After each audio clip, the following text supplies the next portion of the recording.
Election commission উচ্চতর আধিকারিকদের সঙ্গে যে ট্রেনিং পর্ব কমপ্লিট করেছে এবং সেখান থেকে যে পিপিটি ফরম্যাট বেরিয়ে এসে সেগুলো আমরা দেখে নেব যে কোন কোন ক্ষেত্রগুলো রয়েছে নাম বাদ পড়ার মতো। চলুন আমরা দেখে নেবো যে বলা হচ্ছে যে common observation as to why the cases are doubtful অথবা লায়াবল টু বি রিজেক্টেড।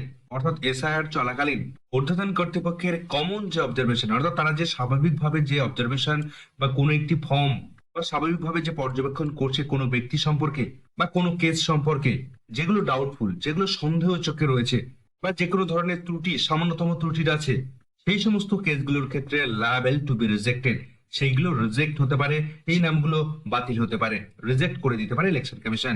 কোন কোন বিষয়গুলো তারা অবজারভেশনে রেখেছে চলুন আমরা দেখে নিই, এবং সেক্ষেত্রে কি কি অ্যাকশন নিতে পারে ইলেকশন কমিশন তা পরিষ্কার জানাচ্ছে। দেখুন বাদিকে রয়েছে অবজারভেশন, অর্থাৎ ইলেকশন কমিশন যে বিষয়বস্তু, যে ফ্যাক্ট গুলো এই মুহূর্তে দেখতে পেয়েছে বা লক্ষ্য করতে পারছে, তার পরিপ্রেক্ষিতে ইলেকশন কমিশন কি অ্যাকশন নেবে। অর্থাৎ আপনার ধরুন কোনো একটি প্রবলেম লক্ষ্য করা যাচ্ছে, সেই প্রবলেমগুলো বাদিকে লক্ষ্য করা যাচ্ছে এবং সেই প্রবলেমের রেসপেক্টে ইলেকশন কমিশন কি সিদ্ধান্ত নেবে তার ডান দিকে আছে। চলুন প্রথম অবস্থায় 1 নম্বর পজিশনে আমরা দেখতে পাচ্ছি যে কি অবজারভেশন করছে election commission. Elector has not provided any documents and pending for disposal. অর্থাৎ ইলেকশন কমিশন যে 11টি ডকুমেন্টস লিস্টেড করেছে, নির্ধারণ করেছে, সেই ডকুমেন্ট যে সমস্ত ব্যক্তিরা প্রডিউস করতে পারেননি, ফলে ইআরও লেভেল থেকে তাদের ফর্মটা এখনো পেন্ডিং অবস্থায় রয়েছে। অর্থাৎ 11টি ডকুমেন্টস এর মধ্যে কোনো একটি ডকুমেন্টস না দেখাতে পারায় সেই ক্যান্ডিডেট বা সেই সাধারণ ভোটার তিনি একটি ডকুমেন্টস দেখাতে না পারার কারণে ইআরও তিনি কোনো সিদ্ধান্ত নিতে পারেননি যে তার নামটা থাকবে নাকি থাকবে না। ফলে ইআরও লেভেলে সেই ফর্মটি পেন্ডিং অবস্থায় রয়েছে এই মুহূর্তে। সেক্ষেত্রে কি করণীয় রয়েছে, সেই ভোটারের ভোটারের নাম থাকবে, ফাইনালিস্টে উঠবে নাকি উঠবে না, সেই সিদ্ধান্তটা কে নেবে, কিভাবে নেওয়া হবে। বলা হচ্ছে ask ERO why case has not been hard and dispose of. ঊর্ধ্বতন কর্তৃপক্ষ অর্থাৎ ডিও লেভেল থেকে ইআরও কে জিজ্ঞেস করা হবে যে কেন সেই ফর্মটি বা সেই ব্যক্তিকে শুনানি করানো হয়নি, বা সেই ব্যক্তিকে কেন জিজ্ঞাসাবাদ অর্থাৎ হিয়ারিং করানো হয়েছে কি হয়নি, সেই বিষয়ে তারা ক্লিয়ার হবে এবং সেই ফর্মটার পরিপ্রেক্ষিতে তারা ডিসপোজ করে দেবে। অর্থাৎ সেই ফর্মটিকে ফাইনাল লিস্টে রাখা যাবে নাকি সেটা বাদ পড়বে তার সিদ্ধান্ত নিতেই হবে ইআরও থেকে। যেহেতু সাধারণ ভোটার তিনি কোনো ডকুমেন্টস দিতে পারেননি, যেহেতু লিস্টেড ডকুমেন্টসের একটি ডকুমেন্টসও নেই, তাই তার নাম ইআরও লেভেল থেকেও কিন্তু রাখা সম্ভব হবে না, তাই তার নাম বাদ পড়বে। 2 নম্বর পজিশনে যেটা রয়েছে only Aadhaar has been provided. যে সমস্ত ব্যক্তিরা শুধুমাত্র আধার প্রোভাইড করেছেন তাদের ক্ষেত্রে কি হবে, পরিষ্কার জানিয়ে দেওয়া হয়েছে অ্যাকশনে reject the application and decide the issue accordingly. অর্থাৎ আপনি লিস্টেড ডকুমেন্টস 11টি ডকুমেন্টসের মধ্যে কোনো ডকুমেন্টস প্রডিউস না করার কারণে শুধুমাত্র আধার দিয়ে আপনি সাবমিশন করেছেন বা আধার দেখিয়েছেন, সেই সমস্ত ব্যক্তিদের রিজেক্ট করতে চলেছে ইলেকশন কমিশন, সেই অ্যাপ্লিকেশনটা রিজেক্ট করবে।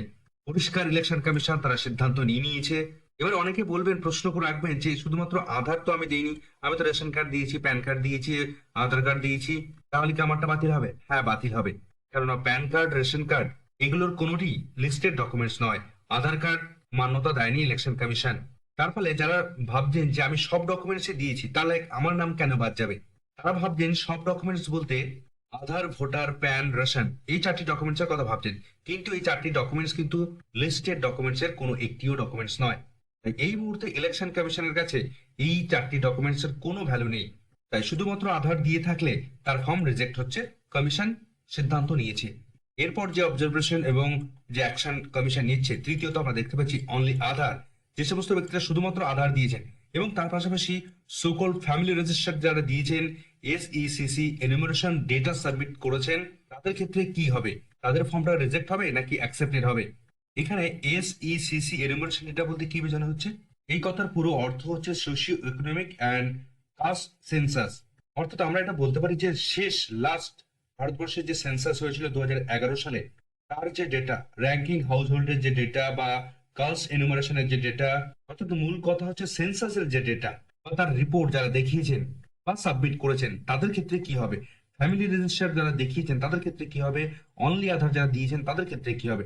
পরিষ্কার অ্যাকশন এখানে জানিয়ে দিয়েছে টু বি রিজেক্টেড, সরাসরি জানিয়ে দিয়েছে তাদের ক্ষেত্রেও রিজেক্ট করে দেবে ইলেকশন কমিশন, ডিসাইডেড ইয়ার আপন। অর্থাৎ প্রথমেই তাদেরকে রিজেক্ট করে দেওয়া হবে, তারপর পরবর্তী ধাপে তারা সিদ্ধান্ত নেবে। যদি কখনো তাদের মনে হয় যে তারা ব্যাক করে নিয়ে আসবে তাহলে তারা নিয়ে আসতে পারে, তবে প্রাথমিক পর্যায়ে সবাইকে কিন্তু বাতিল করে দিচ্ছে, অর্থাৎ এখানে ফেরানোর সম্ভাবনা খুব কম। চতুর্থত ইলেকশন কমিশন জানাচ্ছে যে সমস্ত ব্যক্তিরা আধার সাবমিট করেছেন এবং অ্যাডমিট কার্ড সাবমিট করেছেন, মাধ্যমিকের অ্যাডমিট কার্ড সাবমিট করেছেন, তাদের ক্ষেত্রে কি হবে, নো আদার ডকুমেন্টস, অন্য কোনো ডকুমেন্টস তারা সাবমিট করতে পারেনি which proves linkage to either of parents date of birth or place of birth if born in between 1/7/1987 থেকে শুরু করে 2/12/2024 অর দেয়ার আফটার।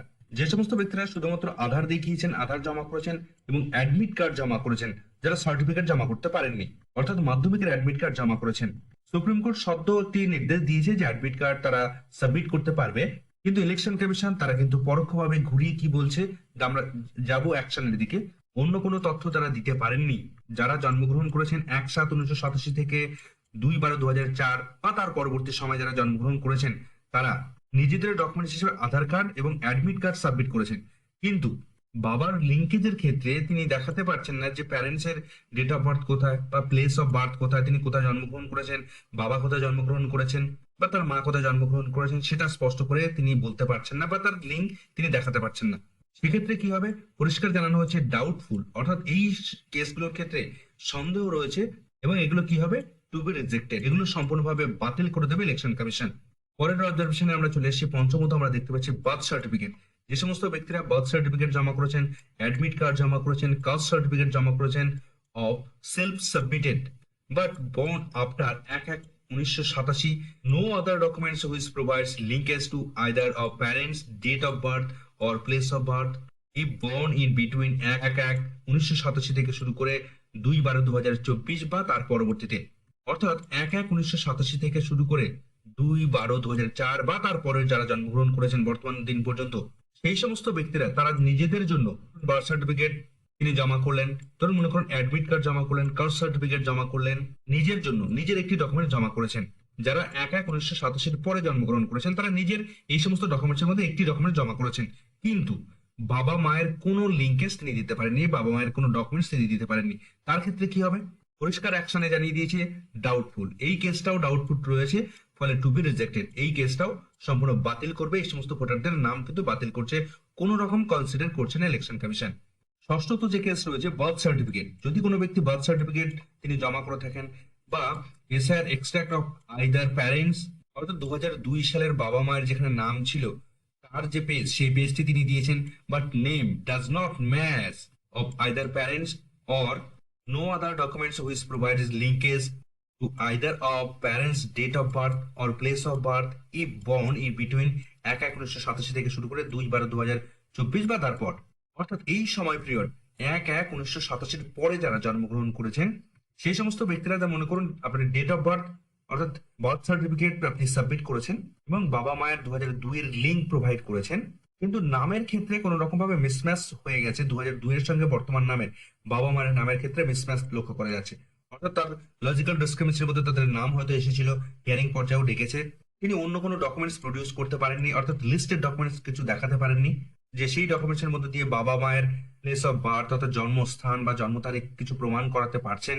এমন কোনো ডকুমেন্টস দিতে পারেননি। সেক্ষেত্রে কি হবে, পরিষ্কার জানানো হয়েছে টু বি রিজেক্টেড, তাদের ক্ষেত্রেও রিজেক্ট করা হতে পারে, অ্যান্ড ইয়ারও বা ইয়ারও বা বিএলও বিবি বি আন্ডারটেক স্ক্রুটিনাইজ, অর্থাৎ এই সমস্ত ক্ষেত্রে রিজেক্ট করবে, কিন্তু ইয়ারও বা ইয়ারও বা বিএলও সেখান থেকে তারা স্ক্রুটিনাইজ করে যদি দেখে যে ফর্মটা ঠিক আছে তাহলে তাদের নাম কিন্তু থাকবে, অর্থাৎ লজিক্যাল ডিসক্রিমিনেন্সিতে যে হিয়ারিং হচ্ছে সেখান থেকে সিদ্ধান্ত নেবে এই ইয়ারও বা ইয়ারও লেভেল থেকে, সেখান থেকে কোনো রকম লিঙ্কেজ যদি এস্টাবলিশ করতে না সক্ষম হন তাহলে তার নামও বাদ পড়তে পারে ফাইনাল লিস্ট থেকে। সপ্তমত, অনলি আধার, যে সমস্ত ব্যক্তিরা শুধুমাত্র আধার সাবমিট করেছেন বাট ক্লেম এসআইআর 2002 এর extract of either parents or grand parents totally mismatch of name are found or no linkage, especially in case of grandparents to parents, অর্থাৎ যে সমস্ত ব্যক্তিরা তাদের গ্র্যান্ড প্যারেন্টস দেখিয়ে লিঙ্কেজ করেছেন, অর্থাৎ দাদু ঠাকুমা বা দাদু দিদাদের দিয়ে লিঙ্ক করিয়েছেন বা প্যারেন্টসদের দিয়ে বাবা মায়ের দিক দিয়েও লিঙ্ক করিয়েছেন, কিন্তু সেক্ষেত্রে 2002 এর যে নামটা আপনি লিঙ্ক করিয়েছেন সে গ্র্যান্ড প্যারেন্টস বা প্যারেন্টস হতে পারে, যদি সেক্ষেত্রে কিছু রকম ভাবে মিসম্যাচ লক্ষ্য করা যায়, শুধুমাত্র আপনি আধার দিয়েছেন অন্য আদার্স কোনো ডকুমেন্টস প্রদান করেননি, সেক্ষেত্রে আপনার কি হবে, দেখুন বলা রয়েছে টু বি রিজেক্টেড, তাদেরটাও বাতিল হতে পারে, কিন্তু সেক্ষেত্রে ইয়ারও বা ইয়ারও বা বিএলও তারা আন্ডার স্ক্রুটিনাইজ করবে, অর্থাৎ ভেরিফিকেশন করবে, ভেরিফিকেশন করে যদি মনে হয় যে না ঠিকঠাক আছে তাহলে কিন্তু ওকে, আর যদি মনে হয় কোনো ডাউটফুল হয়ে থাকে তাহলে কিন্তু তার নাম বাদ পড়তে পারে। এখানে সবাই নজরে রাখতে হবে যে শুধুমাত্র 2002 এর লিস্ট প্রোভাইড করলেই হবে না। যদি আপনার কাছে এই যে 11টি লিস্টেড ডকুমেন্টস যদি কোনো কিছু থেকে থাকে, তাহলে সেই লিস্টেড ডকুমেন্টস কিন্তু আপনি হিয়ারিং প্রসেস যাদের বাকি রয়েছে এখনো, তারা কিন্তু অবশ্যই একটি জমা করবেন। অষ্টমত যে কারণ দেখানো হচ্ছে যে observation, name on enumeration form and documents submitted are having a mismatch.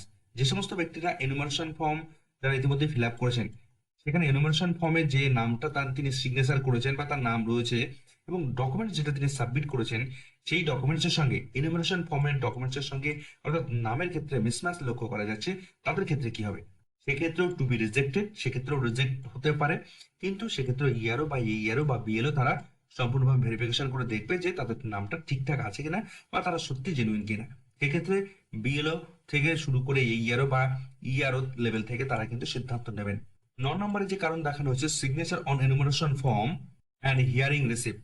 যে সমস্ত ব্যক্তিরা এনুমারেশন ফর্মে যে সিগনেচার করেছেন এবং হিয়ারিং রিসিপ্ট যেটা আপনার অ্যাকনলেজমেন্ট, যেটা বিএলও আপনার হিয়ারিং এর নোটিশ দেওয়ার পর যেটা তিনি কালেক্ট করেছিলেন এবং যেখানে সিগনেচার করেছিলেন অ্যাটেন্ডেন্স হিসেবে বা অ্যাকনলেজমেন্ট স্লিপে যেটা সই করেছেন, আর ডিফারেন্স অর্থাৎ যদি এনুমারেশন ফর্মের সিগনেচার যেটা আপনি করেছেন এবং যদি রিসিপ্ট কপির সিগনেচারের সঙ্গে ডিফারেন্স হয়ে থাকে বা বা লেফট থাম্ব ইমপ্রেশন যদি আলাদা হয়ে থাকে, যে এলটিআই দেখা যাচ্ছে একজনের কিন্তু সিগনেচার দেখা যাচ্ছে অন্য একজনের, সেক্ষেত্রে টু বি রিজেক্টেড, সেক্ষেত্রে বাতিল হতে পারে।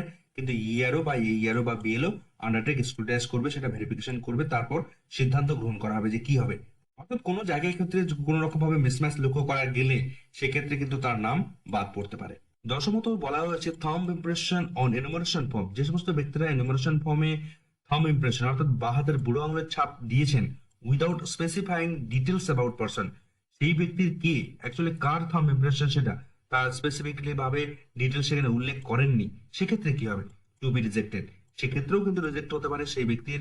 তবে ইআরও বা এইআরও বা বিএলও তারা কিন্তু সেটা ভেরিফাই করে দেখবেন যে সেই ব্যক্তির কিনা, এবং তাদের উপর তাদের ভেরিফিকেশনের উপর সিদ্ধান্ত হবে যে তার নাম থাকবে কিনা।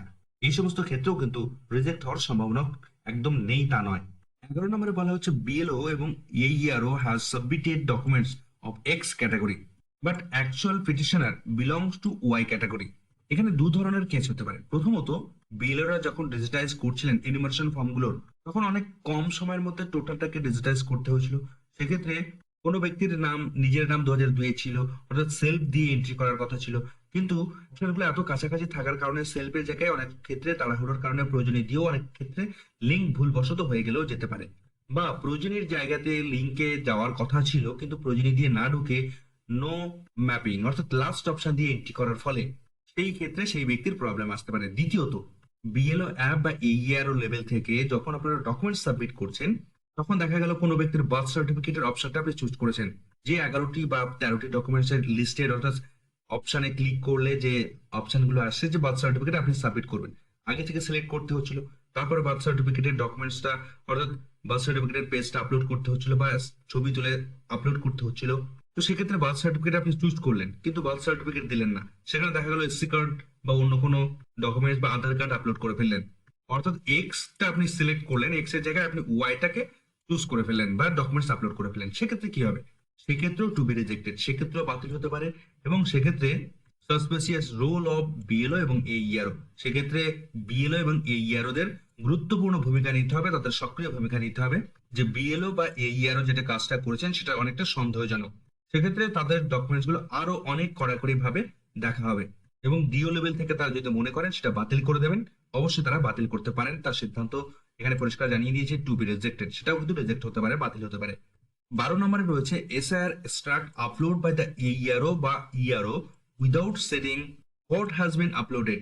যদি সেক্ষেত্রে দেখা যায় এইআরও বা ইআরও লেভেল থেকে কোন রকম 2002 সালের যে লিস্ট রয়েছে সেই লিস্টটা আপনারা যখন আপলোড করেছেন, সেই আপলোড করার ক্ষেত্রে আপলোড করার সময় সঠিকভাবে আপলোড করেননি, সেক্ষেত্রে আপনার যখন যে পেজটা আপলোড করার কথা সেই পেজটা আপলোড করেননি, অন্য কোনো একটি 2002 এর লিস্টে অন্য কোনো একটি পেজ আপলোড করে ফেলেছেন।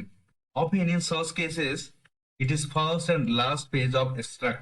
এই ধরনের কেসের ক্ষেত্রে প্রথম পেজ এবং লাস্ট পেজ যেটা রয়েছে সেটা আপলোড করার কথা। এই সমস্ত ক্ষেত্রে টু বি রিজেক্টেড, অর্থাৎ এই ক্ষেত্রেও বাতিল হতে পারে, এবং এইআরও বা এইআরও বা বিএলও তারা সম্পূর্ণভাবে ভেরিফাই করবেন এবং সিদ্ধান্ত নেবেন। অর্থাৎ মূল কথা হচ্ছে 2002 এর লিস্টটা যদি প্রপার ওয়েতে যে পেজটাতে আপনার নাম আছে সেই পেজটা যদি আপলোড না হয়, ভুলবশত অন্য কোনো পেজ আপলোড করে ফেলেন, তাহলে কিন্তু তাদের নাম বাদ পড়তে পারে। 13 নম্বরে রয়েছে BLO did not uploaded delivery receipt or photo. কোনো ব্যক্তির নামে হিয়ারিং এর নোটিশ ইস্যু হলো, সেই ব্যক্তি যখন হিয়ারিং এর নোটিশ দিতে গেলেন, তখন তিনি হিয়ারিং এর নোটিশটার তাদের রিসিপ্ট কপি অর্থাৎ অ্যাকনোলেজমেন্টটা তিনি আপলোড করলেন না, বা সেই ব্যক্তির ফটো আপলোড করলেন না। সেক্ষেত্রে কি করণীয় হবে, বা সেক্ষেত্রে কি হবে? সাসপিসিয়াস রোল অফ বিএলও বা এইআরও। সেক্ষেত্রে বিএলওদের রোল হবে, বা বিএলওদের সেক্ষেত্রে সন্দেহের চোখে দেখবে, বা এইআরও লেভেলের ক্ষেত্রে তাদেরকেও সন্দেহের চোখে দেখবে যে তারা ঠিকঠাক ভাবে কাজ করেছে। তো ফলে হিয়ারিং এর নোটিশ নেওয়ার সময় তারা অবশ্যই মাথায় রাখতে হবে সাধারণ ভোটারদের, যে সেক্ষেত্রে আপনার যে রিসিপ্ট কপি বা অ্যাকনোলেজমেন্ট সেটা আপলোড হয়েছে কিনা, এবং আপনার ফটোটা ঠিকঠাক ভাবে তোলা হয়েছে কিনা সেদিকেও নজর রাখতে হবে। 14 নম্বরে বলা হয়েছে same elector photo has been uploaded in two cases for hearing. যদি হিয়ারিং প্রসেসের সময় দেখা যায় যে একই ফটো দুবার আপলোড হয়েছে, অর্থাৎ একই ফটো দুটি ব্যক্তির ক্ষেত্রে আপলোড করা হয়েছে, সেক্ষেত্রে কি করা হবে? সেক্ষেত্রে সাসপিসিয়াস রোল অফ বিএলও এবং এইআরও। সেক্ষেত্রে কিন্তু বিএলও এবং এইআরও দের যে ভূমিকা সেটা কিন্তু সন্দেহের চোখে দেখা হচ্ছে। সেক্ষেত্রে কিন্তু সেই ব্যক্তিদের প্রবলেম আসতে পারে, বা নাম থাকা নিয়ে সংশয় দেখা দিতে পারে। 15 নম্বরে যেটা বলা হচ্ছে ইররিলেভেন্ট ডকুমেন্ট সাবমিটেড। যে সমস্ত ব্যক্তিরা যে ডকুমেন্ট 11টি ডকুমেন্ট সাবমিট করতে বলা হচ্ছে, সেখান থেকে দেখা যাচ্ছে যে সেইগুলো ডকুমেন্টস গুলো আপলোড না করে, 11টি ডকুমেন্টস এর মধ্যে থেকে লিস্টেড ডকুমেন্টস আপলোড না করে অপ্রাসঙ্গিক ডকুমেন্টস আপলোড করেছেন, সেক্ষেত্রে কি হবে? দেখুন বলা হচ্ছে কি কি এক্সাম্পল দেওয়া হচ্ছে। ল্যান্ড ডিড অর্থাৎ জমির পর্চা বা ডিড যেটা রয়েছে সেটা, self affidavit before executive magistrate regarding change of name, অর্থাৎ আপনার নাম যে চেঞ্জ হয়েছে সেটা এক্সিকিউটিভ ম্যাজিস্ট্রেট বা সেলফ এফিডেভিটটা আপনি ঠিকঠাক ভাবে প্রদান করেননি, বা সেই এফিডেভিটের মধ্যে উল্লেখ করেননি। ইন্ডিভিজুয়াল হাউস অ্যালটমেন্ট অর্ডার, অর্থাৎ আপনি যে হাউস অ্যালটমেন্ট হয়েছে, আপনার নিজের নামে হাউস অ্যালটমেন্ট হয়েছে, সেটা প্রপার ওয়েতে যদি না থাকে, বা পঞ্চায়েত সারপঞ্চ যে সার্টিফিকেট, প্রাইভেট স্কুল যদি কেউ আপলোড করে থাকেন, বা পঞ্চায়েতের কোনো সার্টিফিকেট আপলোড করে থাকেন, লিভিং সার্টিফিকেট অর্থাৎ স্কুল লিভিং সার্টিফিকেট আপলোড করে দেখান, ডেট অফ বার্থের ক্ষেত্রে স্কুল লিভিং সার্টিফিকেট হিসেবে আপনি উল্লেখ করেন, সেক্ষেত্রে আপনার কি হবে? পরিষ্কার জানিয়ে দিয়েছে টু বি রিজেক্টেড, তাদের ক্ষেত্রে রিজেক্ট হবে, বাতিল করে দেবে election commission. And suspicious role of BLO এবং এইআরও। সেক্ষেত্রেও এই ধরনের কেসের ক্ষেত্রেও বিএলওদেরকেও সন্দেহের চোখে দেখবে, এবং এইআরও লেভেলের ক্ষেত্রেও তাদেরকেও সন্দেহের চোখে দেখবে ইলেকশন কমিশন। আর একটি গুরুত্বপূর্ণ একটি অবজারভেশন এখানে ইলেকশন কমিশন জানাচ্ছে 16 নম্বরে ওবিসি সার্টিফিকেট নিয়ে। এই মুহূর্তে দেখা যাচ্ছে যে ওবিসি সার্টিফিকেট অনেকে দেখানোর জন্য চেষ্টা করেছিলেন, তাদের জন্য কি জানানো হচ্ছে? ওবিসি সার্টিফিকেট বিটুইন 2010 থেকে 2024 এই টাইম পিরিয়ডের মধ্যে যে সমস্ত ব্যক্তিরা ওবিসি সার্টিফিকেট করেছেন, তাদের কি হবে? To be rejected as per court direction. অর্থাৎ আপাতত ভাবে এটা রিজেক্ট হচ্ছে, আপাতত ভাবে এটা বাতিল করছে, কিন্তু পরবর্তীতে এদের নাম থাকবে কিনা সেটা সুপ্রিম কোর্টের ডিসিশনের উপর নির্ভর করবে। অর্থাৎ ওবিসি যে মামলা চলছে সেই মামলার ফাইনাল ভবিষ্যতের উপর নির্ভর করবে। যদিও এই বিষয়টা একটু বোঝার ভুল হচ্ছে ইলেকশন কমিশনের, কারণ এখানে বুঝতে হবে যে সমস্ত সাবকাস্টগুলো 2010-এর আগে লিস্টেড, অর্থাৎ ওবিসি কোটার মধ্যে লিস্টেড ছিল, তাদের সার্টিফিকেট 2010 থেকে 2024-এর মধ্যে ইস্যু হতেই পারে। কিন্তু সেই সাবকাস্ট তো 2010-এর আগে লিস্টেড হওয়া, কিন্তু তাদের সার্টিফিকেট ইস্যু হচ্ছে 2010 থেকে 2024-এর মধ্যে ইস্যু হলেও তাদের সার্টিফিকেট কিন্তু অ্যালাউ হওয়া উচিত বা অ্যাকসেপ্টেবল হওয়া উচিত। কিন্তু ইলেকশন কমিশন সেই সার্টিফিকেট কিন্তু মান্যতা দিচ্ছে না, যেটা কিন্তু কমিশনের বড় ভুল। তো উপরে এই সমস্ত কারণগুলোর পরিপ্রেক্ষিতে বিভিন্ন ভোটার, বহু ভোটার তাদের নাম কিন্তু বাদ পড়তে চলেছে, তা কিন্তু স্পষ্ট করলো, ক্লারিফিকেশন করলো ইলেকশন কমিশন। ফলে এখান থেকে কিন্তু খুব পরিষ্কার যে ইলেকশন কমিশন নির্ধারিত যে নোটিফিকেশন এবং 11টি যে ডকুমেন্টস তারা লিস্টেড রেখেছে, সেই 11টি ডকুমেন্টস এর মধ্যে ডেট অফ বার্থ তার ক্রাইটেরিয়া মেনে সমস্ত ডকুমেন্টস সাবমিট না করলে তাদের নাম যে বাদ পড়ছে তা কিন্তু বলার অপেক্ষা রাখে না ইলেকশন কমিশন। তারা তাদের অবস্থান পরিষ্কার করলো। ফলে এই ক্রাইটেরিয়াকে মেনটেন করতে গিয়ে বহু ভোটাররা তারা কিন্তু এই মুহূর্তে বহু প্রবলেমে পড়ে গেলেন, তাদের নাম বাদ পড়ার সম্মুখীন এসে দাঁড়ালো। এখন দেখা যাক ইলেকশন কমিশন